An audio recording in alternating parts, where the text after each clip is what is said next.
Hello everyone. So আমরা শুরু করেছিলাম হচ্ছে তোমাদের ক্লাস 11-এর ফার্স্ট সেমিস্টারে ফিজিক্সের লেকচার সিরিজ। তো সেখানে আমরা প্রথমে যে তোমাদের ফিজিক্সের যে প্রথম চ্যাপ্টারটা ইউনিটস অ্যান্ড মেজারমেন্ট, এটা ফিজিক্সের ফার্স্ট লেকচার। এখান থেকে খুব একটা ডিটেলসে তোমাদের এক্সামে কোশ্চেন আসে না, বাট এখান থেকে যে কনসেপ্টটা তোমাদের পড়তে হবে সেটা হচ্ছে কোনো একটা ফিজিক্সের যে ফিজিক্যাল কোয়ান্টিটি বা ভৌত রাশি কী, এবং সেই ফিজিক্যাল রাশিকে রিপ্রেজেন্ট করতে গেলে যে ইউনিটসগুলো, সেই ইউনিটসগুলো সম্পর্কে তোমরা জানবে। দেখো, ফিজিক্স পড়তে হলে তোমাকে তার বেসিক্স টুলস সম্পর্কে জানতে হবে। যেমন তুমি যদি একটা গ্যারেজে যাও, যেখানে বাইকস ঠিক করা হয়, যেখানে কার ঠিক করা হয়, সেখানে কী হয়, একটা গাড়ির ইঞ্জিন খুলতে গেলে তার জন্য টুলস থাকবে, different type of tools use করা হয়। তো তুমি সেই টুল সম্পর্কে যদি না জানো, তাহলে তুমি ইঞ্জিনটাকে খুলতে পারবে না। তুমি টুল সম্পর্কে ভালো করে যদি না জানো সেটা কোথায় ইউজ করতে হয়, তাহলে তুমি জানবে না। তেমনই ফিজিক্সের ওই যে ইঞ্জিনটা হচ্ছে আমাদের অ্যাকচুয়ালি ভৌত রাশি। তো ইঞ্জিনটাকে তুমি ভৌত রাশি হিসেবে ধরো, এবং টুলস হচ্ছে ইউনিটস। সেই টুলের মাধ্যমে আমরা ভৌত রাশিটাকে বোঝার চেষ্টা করবো। তো সেই বিষয়টা আমাদের লেকচারে আমরা শুরু করেছিলাম, তো ইউনিটস অ্যান্ড মেজারমেন্টস। তো ফিজিক্সের আমরা প্রথম লেকচার সিরিজ আমরা চ্যানেলে আপলোডেড হয়ে গেছে। এখানে ফার্স্ট লেকচারটা আমরা আলোচনা করেছিলাম, এটা হচ্ছে আমাদের সেকেন্ড লেকচার। তো ফার্স্ট লেকচারে ফিজিক্সের যে ভৌত রাশি সেসবগুলো সম্পর্কে আমরা আলোচনা করেছিলাম, এবং ডিফারেন্ট কাইন্ড অফ ভৌত রাশি ক প্রকার সেটা আমরা আলোচনা করেছিলাম। সেখানে ভৌত রাশি দু প্রকার, একটা হচ্ছে মৌলিক রাশি, একটা হচ্ছে লব্ধ রাশি। মৌলিক রাশি কোনগুলো? আমরা জানি 7 রকমের মৌলিক রাশি রয়েছে, এবং লব্ধ রাশি কোনগুলো? মৌলিক রাশি ইউজ করে আমরা লব্ধ রাশিগুলো ডিফাইন করে থাকি।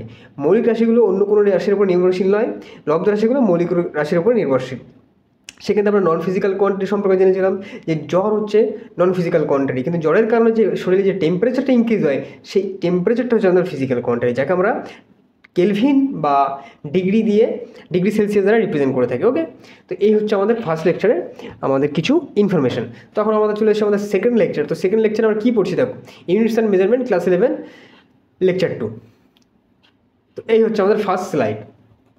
তো দেখো, ফার্স্ট স্লাইড তুমি দেখো, এখানে units of a physical quantity. তো ফিজিক্যাল কোয়ান্টিটির যে ইউনিটটা, সেই ইউনিট সম্পর্কে আমরা আলোচনা করবো। তো দেখো, পদার্থবিজ্ঞানে একক। পদার্থবিজ্ঞানে একক বলতে এখন কী বোঝায় দেখো, ইউনিটস ইন ফিজিক্স। ফিজিক্সে ইউনিটস কী? দেখো, একক বা ইউনিট হলো কোনো পরিমাপ করার জন্য ব্যবহৃত একটা নির্দিষ্ট মাপদণ্ড।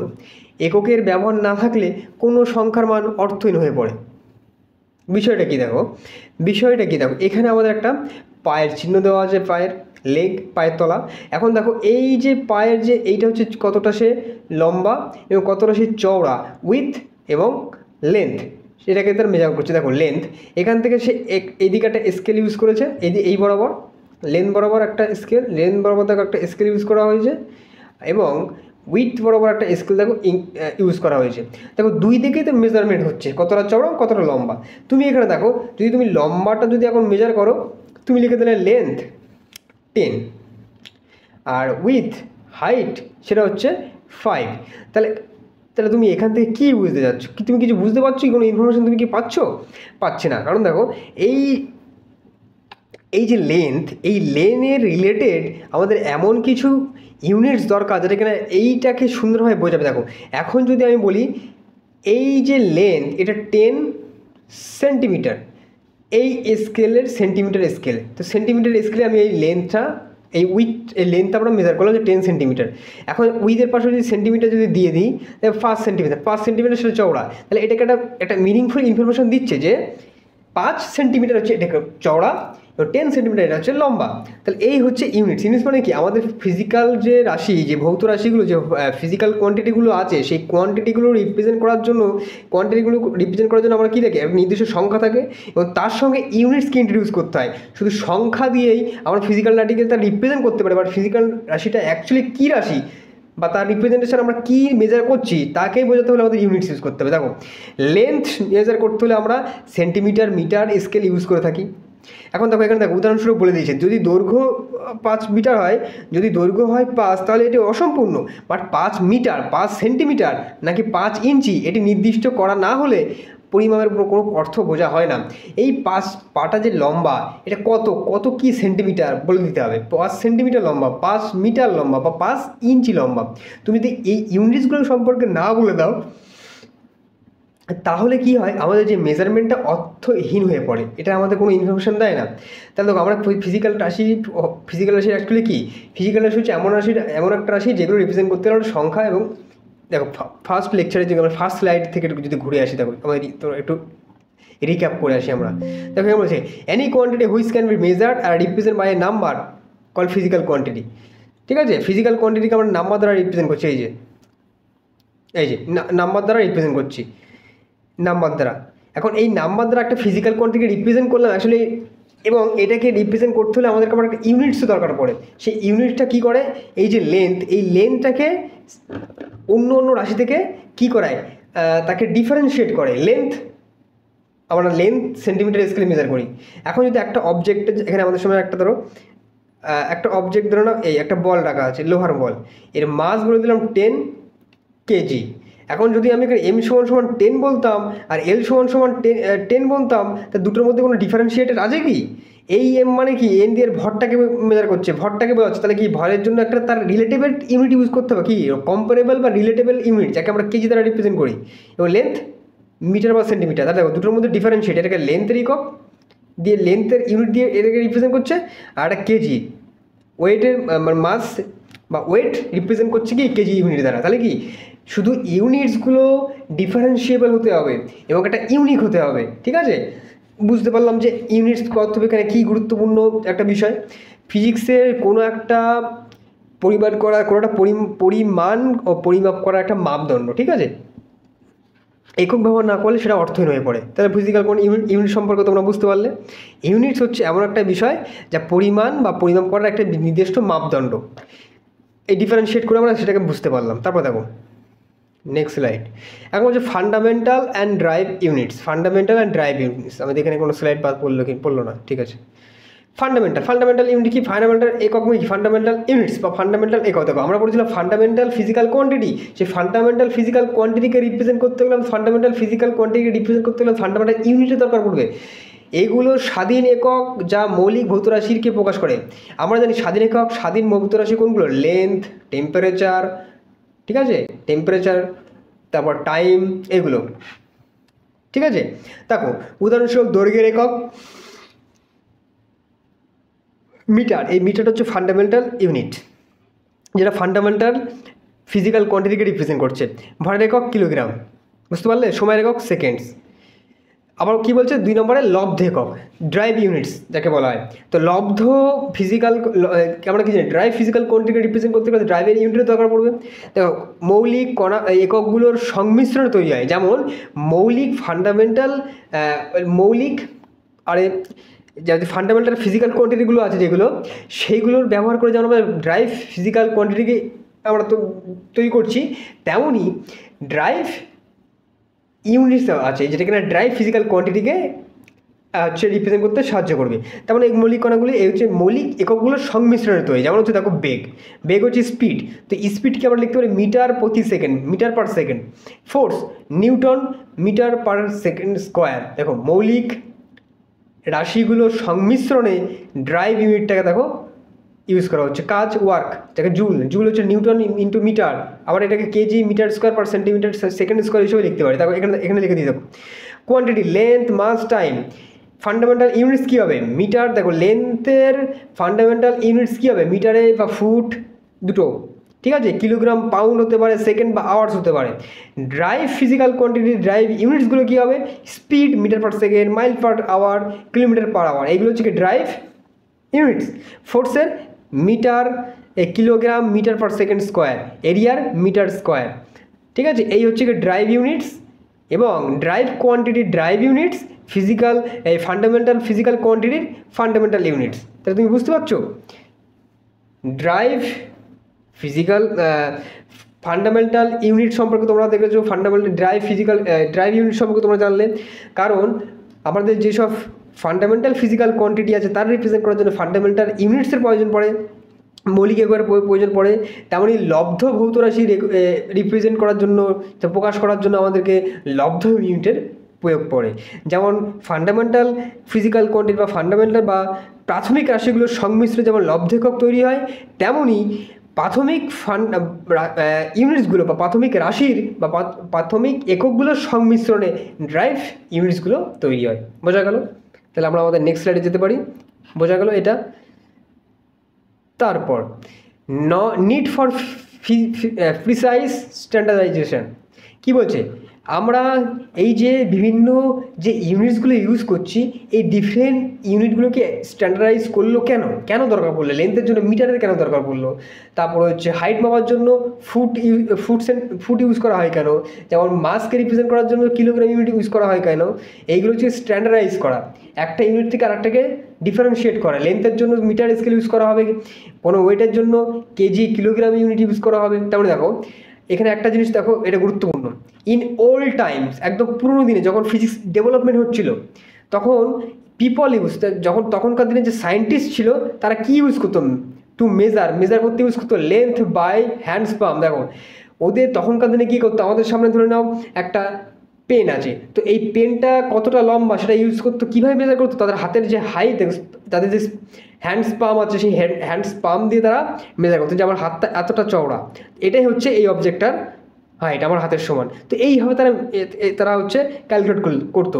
তারপরে দেখো এখানে কিওয়ার্ড, তার হাতের কতটা লম্বা, এটার সাহায্যে তারা অন্য একটা অবজেক্টের কতটা লম্বা সেটা মেজার করতো। আর্মস পাম, দুটো হাত লম্বা করে তার মাধ্যমে অন্য একটা অবজেক্টের তারা ক্যালকুলেট করতো। দুটো পায়ের ডিস্টেন্স দিয়ে ইউজ করতো, ফুট স্প্যাম দিয়ে তারা ক্যালকুলেট করতো, এইসব বিষয়। কিন্তু দেখো এখন আমার হাতের লম্বা আর একজনের হাতের লম্বা কি সেম হবে? তাহলে একটা অবজেক্ট যদি আমি এই অবজেক্টটা যদি আমার হাত দিয়ে মেপে দেখি, আরেকজনের হাত তো আমার থেকে বড় হতে পারে, তাহলে তার ক্ষেত্রে তো এটা সমান হবে না। তাহলে এটাকে আমরা সঠিকভাবে মাপতে পারছি কি পাচ্ছি না। কিন্তু তখনকার দিনে সায়েন্টিস্টরা এই হাত পা এইভাবে তারা দিয়ে মেজার করতো। তাহলে বুঝতে পারছো ফিজিক্স কীভাবে ডেভেলপমেন্ট হলো, কোথায়? তাহলে আমার ধরো আমার ভারতে একটা অবজেক্ট আছে, এই অবজেক্টটা আমি এখন হাত দিয়ে মেজার করলাম, হাতের সমান এটার চওড়া। এখন এটাকে যখন আমি ইংল্যান্ডে পাঠালাম, সেখানে একজন এটাকে মেজার করছে, আমার হাতের থেকে সেটা তার হাত একটু বড়, তাহলে এটা অবজেক্টটা তার রেসপেক্টে ছোটো, তার হাতের রেসপেক্টে ছোটো হয়ে যাবে। কিন্তু আমার হাতের সমান এটা, বাট তার হাত বড় হওয়ার কারণে এই অবজেক্টটা তার হাতের রেসপেক্টে ছোটো, তাহলে তো আমার মেজারমেন্ট আর ওর মেজারমেন্টের কোনো মিল থাকছে কি? থাকছে না। এই জন্য need for precise standardisation. Standard মানে কি, একটা ইউনিটস দিয়ে আমরা মেজার করবো, যেটা কিনা ভারতেও সমান থাকবে, ইংল্যান্ডে গেলেও সে সমানই মেজার করবে। ঠিক আছে, এই সব সমস্যার সমাধানের জন্য ইউনিটসগুলোকে বা স্কেলগুলো, যে মেজারমেন্ট স্কেলগুলোকে সেটাকে স্ট্যান্ডার্ডাইজেশন করা হয়। তারপর দেখো need and characteristics of international system of units. এই যে বিষয়টা প্রথমে আমি আলোচনা করলাম, ইংল্যান্ডে যদি একটা সায়েন্টিস্ট তার হাতের রেসপেক্টে মেপে থাকে, ভারতের একটা সায়েন্টিস্ট যদি হাতের রেসপেক্টে অন্য একটা অবজেক্টকে মেপে থাকে, তো কোনো সময় মিল থাকবে না। তাহলে এখন সায়েন্টিস্টরা বসে বসে ভাবলো, আমার দেশের কোনো একটা জিনিসকে যখন অন্য একটা দেশ স্টাডি করবে, তখন তার মেজারমেন্ট তার হাতের রেসপেক্টে করলে তো মিল থাকবে না। তাহলে তারা ডিসাইড করলো যে আমরা এমন একটা সিস্টেম তৈরি করব, সেই সিস্টেমটা হবে ইন্টারন্যাশনালি অ্যাকসেপ্টেড। তারা সবাই এই একটা সিস্টেমকে মেনে মেজারমেন্ট করবে, সেটাকে ইন্টারন্যাশনালি অ্যাকসেপ্টেড হতে হবে। তাহলে তখন তারা সেই ইন্টারন্যাশনাল সিস্টেম অফ ইউনিটস তৈরি করে, এবং সেটাকে হওয়ার জন্য কিছু কিছু ক্যারেক্টারিস্টিক্স ওই ইউনিটস ওই সিস্টেমের মধ্যে দেয়, যে এই সিস্টেমটার মধ্যে এরকম ক্যারেক্টারিস্টিক্স থাকতে হবে। দেখো প্রথম ক্যারেক্টারিস্টিক্স কী বলছে, দেখো গুরুত্বপূর্ণ ক্যারেক্টারিস্টিক্স।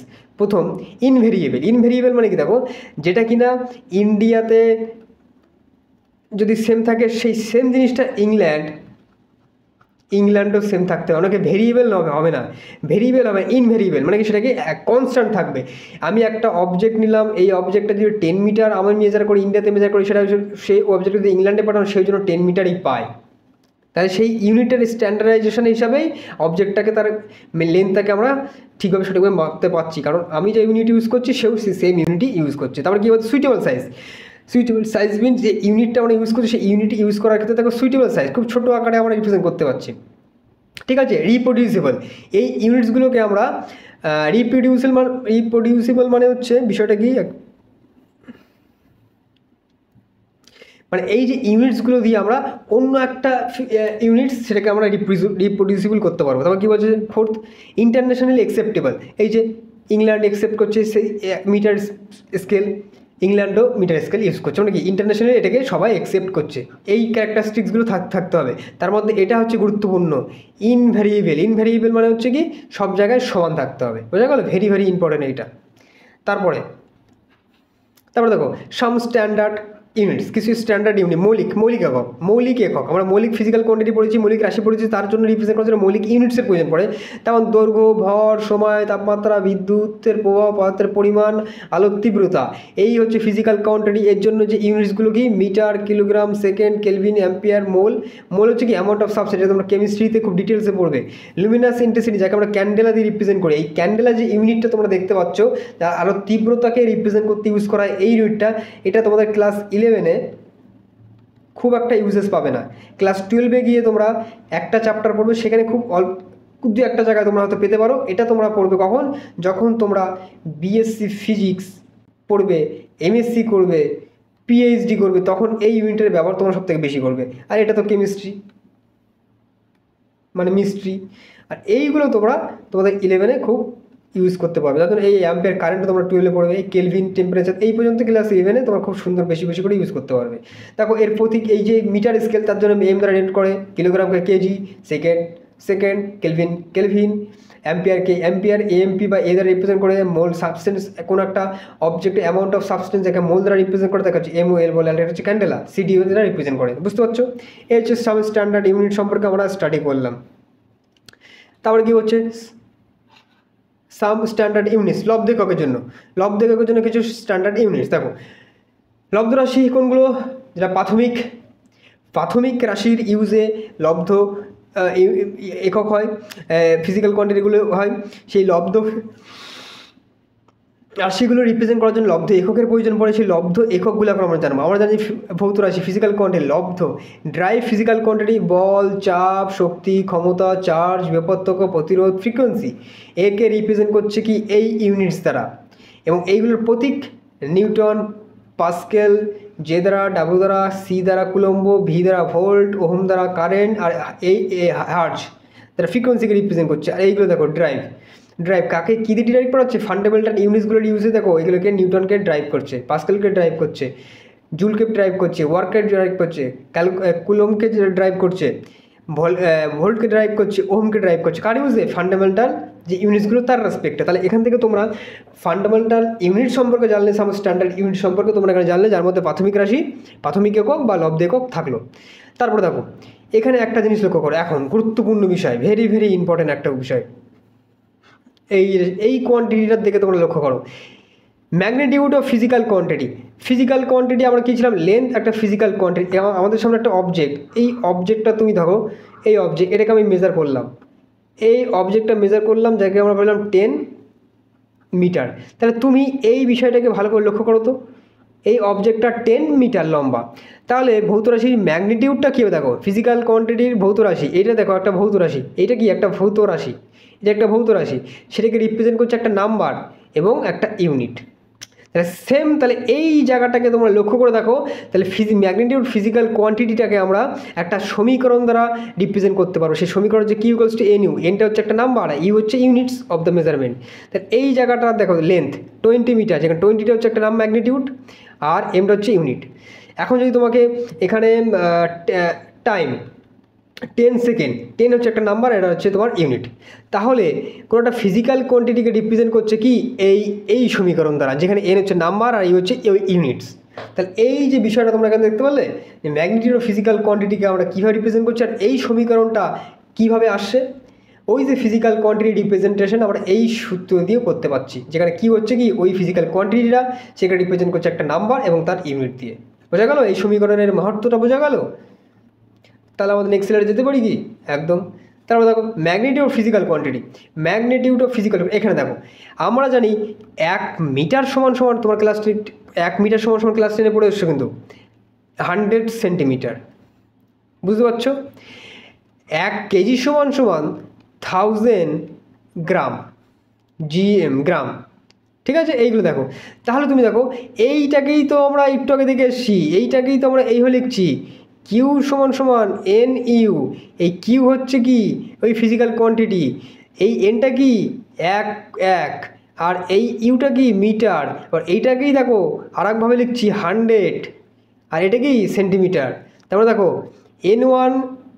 তাহলে তুমি বুঝতে পারছো কি এই সমীকরণ? দেখো এই সমীকরণটার দিকে লক্ষ্য করো, একটা ফিজিক্যাল কোয়ান্টিটির লেন্থ পেলাম, সেটাকে ধরলাম 10 মিটার, এবং এইটাকেই আমরা 10 মিটার, তাহলে এটাকে 1000 সেন্টিমিটার করে লিখতে পারি। 1 মিটার সমান সমান যদি 100 মিটার হয়, তাহলে 10 মিটার সমান সমান 1000 সেন্টিমিটার হবে। তাহলে এইটাকেই দেখো, এটাই N1 U1 N2 U2 এইভাবে আমরা লিখতে পারছি। কোনোটা ফিজিক্যাল কোয়ান্টিটিকে যদি আমরা একটা ইউনিটে যদি লিখতে পারি, সেটাকে সেম আর একটা ইউনিটে ইকুয়ালি লিখতে পারি। তাহলে এই যে সমীকরণটা আমরা এই যে শিখলাম, তাহলে এই সমীকরণটাও এখানে বুঝে গেলাম যেটাকে আমরা কীভাবে লিখতে পারছি, মানে কি 1 মিটার সমান সমান আমরা 100 সেন্টিমিটার লিখতে পারছি, এই যে সমীকরণটা। তো এটা পাচ্ছি কোত্থেকে? এই সমীকরণ থেকে পাচ্ছি। বোঝা গেল এই সমীকরণের গুরুত্বটা? এটা অ্যাকচুয়ালি একটা ইউনিট ট্রান্সফরমেশনকে বোঝাচ্ছে। একটা ইউনিট থেকে আর একটা ইউনিটে গেলে তাদের যে বিহেভিয়ার সেটাকে সম থাকছে। দেখো, এটাকে মিটার দ্বারা রিপ্রেজেন্ট করছে, এটাকে সেন্টিমিটার, দুটোকে দেখো একই ফিজিক্যাল কোয়ান্টিটিকেই রিপ্রেজেন্ট করছে এবং একই অ্যামাউন্টটাকেই রিপ্রেজেন্ট করছে। বোঝা গেল এই সমীকরণের গুরুত্বটা? বোঝা গেল? আর একটা বলি, আর একটা কী বলি,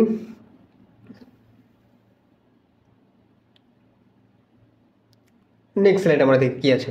তারপর সিস্টেম অফ ইউনিট। এখন আমাদের সামনে দেখো ইন্টারন্যাশনালি অ্যাকসেপ্টেড যে ইউনিটগুলো বানানো হয়েছে, তার মধ্যে কিছু কিছু সিস্টেমের ভাগ, কিছু কিছু ইউনিটসের আবার ভাগ আছে, পরিমাপের পদ্ধতি, measurement system. CGS unit, MC unit, SI unit, international system of unit, এটাকে সবাই অ্যাকসেপ্টেড করে। এই সিজিএস, এমকেএস একটা ডিফারেন্ট টাইপ অফ কান্ট্রিগুলো ইউজ করে। দেখো, সিজিএস পদ্ধতি যার মধ্যে থাকে সেন্টিমিটার, গ্রাম, সেকেন্ড, ছোট মাত্রার পরিমাপের জন্য ব্যবহার করা হয়। উদাহরণস্বরূপ বলের একক ডাইন। এমকেএস পদ্ধতি মিটার, কিলোগ্রাম, সেকেন্ড থাকে। মেট্রিক সিস্টেমের একটি অংশ, উদাহরণস্বরূপ বলের একক নিউটন ব্যবহার করার জন্য, মানে কি ছোটোর জন্য ডাইন, বড়োর জন্য নিউটন। আর এসআই কী বলছে? আধুনিক ও সর্বগ্রাহ্য পদ্ধতি, একে সবাই গ্রহণ করে। উদাহরণস্বরূপ শক্তির একক জুল। ঠিক আছে? Internationally accepted. তাহলে সিস্টেম অফ ইউনিট ক প্রকার থাকে? সিজিএস ইউনিট থাকে, এমকেএস পদ্ধতি থাকে, এসআই পদ্ধতি থাকে। যেখানে এসআইকে ইন্টারন্যাশনালি অ্যাকসেপ্টেড সিস্টেম বলা হয়, যেটাকে সবাই ইউজ করে থাকে, গুরুত্বপূর্ণ। সিজিএস পদ্ধতিতে লেন্থের যে ইউনিট হবে সেন্টিমিটার, আর দেখো আর এসআইতে হবে সেটা মিটার। এখানে মাস যদি গ্রাম হয়, এখানে মাস হয়ে যাবে কেজি। তাহলে বুঝতে পারছো? একই ফিজিক্যাল কোয়ান্টিটিকে আমরা ডিফারেন্ট পদ্ধতিতে, ডিফারেন্ট সিস্টেম অফ ইউনিটসে আমরা লিখতে পারছি। এখানে এই জন্য ডিফারেন্ট সিস্টেম অফ ইউনিটসের নলেজ আমাদের থাকতে হবে, যে একই অবজেক্টকে রিপ্রেজেন্ট করতে পারি কতগুলো ইউনিটসে। বোঝা গেল? এই হচ্ছে ব্যাপার। তাহলে আমাদের নেক্সট স্লাইডে চলে যাবো, সিস্টেম অফ ইউনিটসের গুরুত্ব। আর পদার্থবিজ্ঞানে এককের গুরুত্ব। পদার্থবিজ্ঞানে এককের গুরুত্ব খুবই অপরিসীম। কোনোটা ফিজিক্যাল কোয়ান্টিটিকে ইউনিট ছাড়া আমরা বুঝতেই পারবো, তার কোনো মিনিংই আমরা পাবো না। এখন যদি একটা অবজেক্টকে শুধু বলে ছেড়ে দিই 10, তার কোনো মিনিংই বলছেন, তার কোনো মিনিংই আমরা পাচ্ছি না। বাট এখানে যদি কেজি বলে দিই, এখন আমরা একটা মিনিং পাচ্ছি। সেখানে বলতে পারছি কি, এম হচ্ছে মাস, যেটা কিনা 10 কিলোগ্রাম, যেটা 10 হচ্ছে ম্যাগনিটিউড আর কেজিটা হচ্ছে তার ইউনিট। বোঝা গেল? যেটা কিনা U1 আর N1 ওই সূত্রটা দিয়ে রিপ্রেজেন্টেশন, সেটা আমরা করে আসলাম। তা পদার্থবিজ্ঞানে এককের গুরুত্ব কী বলছে? একটি মানদণ্ড প্রদান করে যাতে সবাই একই নিয়মে পরিমাণ করতে পারে। ঠিক আছে? নির্ভুলতা বৃদ্ধি করে, সঠিক গণনা তুলনার সুযোগ তৈরি করে, সর্বজনীন যোগাযোগ সহজ করে, বিশ্বব্যাপী বিজ্ঞানীদের মধ্যে তথ্য আদান প্রদানে সহজ হয়। তথ্য আদান প্রদান মানে কি? ইন্ডিয়াতে যদি লেন্থ 10 মিটার ক্যালকুলেট করে, ইংল্যান্ডে গিয়েও সে 10 মিটারে যেন ক্যালকুলেট করে পায়। তাহলে কি বিজ্ঞানীদের মধ্যে কি একই তথ্য আদান প্রদানের সুবিধা হবে? আমি যদি লেন্থ এখানে অন্য একটা ভূতরে ইউনিট ইউজ করি, এবং ইংল্যান্ড যদি ভূতরে ইউনিট ইউজ করে একটা, তাহলে দুজনের মধ্যে কোনো কানেকশান ভাবে না। যখন এর তথ্য দেবো, এ কিছু বুঝতে পারবে না, এর তথ্য এও কিছু বুঝতে পারবে না। বাট সায়েন্স সিস্টেম এমন একটা সিস্টেম তৈরি করলো যে লেন্থকে আমরা একই ইউনিট দ্বারা রিপ্রেজেন্ট করছি, আর সবাইকে সমানভাবে অ্যাকসেপ্টেড হবে। আমি যদি একটা ক্যালকুলেশন করে, একটা এক্সপেরিমেন্ট করে মিটার স্কেলে রিপ্রেজেন্ট করি, সেটাকে যখন ওর কাছে দিয়ে দেবো, তখন বুঝে যাবে না এই ক্যালকুলেশনগুলো হয়েছিল, এই মেজারমেন্টগুলো হয়েছিল। এই জন্য ইউনিটসের internationally accepted unit SI introduce করা হয়। ঠিক আছে? আবার দেখো, the SI system of unit. SI system of unit হচ্ছে খুবই গুরুত্বপূর্ণ use. SI system is the most popular system of the unit world wide. পুরো বিশ্বে এসআই ইউনিটটা ইউজ করা হয়, কারণ এসআই ইউনিটে যেসব বিষয়গুলো সবাই সমানভাবে অ্যাকসেপ্টেড করে থাকে। তার মধ্যে দেখো 7 বেস ইউনিট থাকে এবং 2টো সাপ্লিমেন্টারি ইউনিট থাকে। বেস ইউনিট, সাপ্লিমেন্টারি ইউনিট, তোমাকে মনে রাখতে হবে এসআই ইউনিটে থাকে 7টা হচ্ছে সাপ্লিমেন্টারি বেস ইউনিট এবং 2টো সাপ্লিমেন্টারি ইউনিট। 7টা হচ্ছে ফিজিক্যাল কোয়ান্টিটি, আর বাকি সব ড্রাইভ ফিজিক্যাল কোয়ান্টিটি। এগুলো তোমাকে স্টাডি করতে হবে, মাথা খুব মনে রাখতে হবে। তাহলে দেখো, এসআই ফান্ডামেন্টাল ইউনিট, যে 7টা ফান্ডামেন্টাল ইউনিটস ছিল, সে হচ্ছে ওই যে mass, length, time, temperature, amount of substance, electric current, luminous intensity. তার রিপ্রেজেন্টেশন, তার এসআই ইউনিট এবং তার সিম্বলগুলো তোমরা এখানে দেখে নিলে, ঠিক আছে। Kilogram, metre, second, kelvin, mole, ampere, candela, তার রিপ্রেজেন্টেশন এই। তাহলে এসআই ফান্ডামেন্টাল ইউনিটসের মধ্যে কটা বেস ইউনিট থাকে? 7টা। এইগুলো হচ্ছে বেস ইউনিট। একে ইউজ করে তুমি যত প্রকারের ড্রাইভ ইউনিটস আছে সেগুলোকে তোমরা তৈরি করতে পারবে। কার ইউজে? এই যে এসআই ফান্ডামেন্টাল ইউনিটসের প্রথম 7টা যে বেস ইউনিট আছে। এখন দেখো এসআই ইউনিটসের দুটো সাপ্লিমেন্টারি ইউনিট আমরা পড়েছিলাম, তো সেই দুটো সাপ্লিমেন্টারি কী? রেডিয়ান এবং স্টেরেডিয়ান, সিম্বল হচ্ছে থিটা এবং ওমেগা। এবার রেডিয়ান কী এবং স্টেরেডিয়ান কী এটা আমরা নেক্সট লেকচারে খুব ডিটেলসে আলোচনা করব। এটা খুবই গুরুত্বপূর্ণ। এটা যখন তোমরা ট্রিগোনোমেট্রি পড়বে, যখন তোমরা ক্লাস 12-এ গাউসের উপপাদ্য পড়বে, যখন তোমরা ইলেকট্রোস্ট্যাটিক্স পড়বে, তখন স্টেরেডিয়ান ইউনিটের ব্যবহার খুবই করতে হবে। যখন তোমরা সলিড অ্যাঙ্গেল সম্পর্কে পড়বে, তখন তোমাদেরকে এই ইউনিটের সম্পর্কে জানতে হবে। এবং রেডিয়ানের যে রিপ্রেজেন্টেশন তোমরা ত্রিকোণমিতিতে তোমরা করে এসছো, সেই রেডিয়ান সম্পর্কে আমরা আলোচনা করবো কোন লেকচারে? 3rd লেকচারে। এইটি লেকচার হচ্ছে আমাদের 2nd লেকচার। তো আমাদের লেকচার তো কমপ্লিট হয়ে গেল।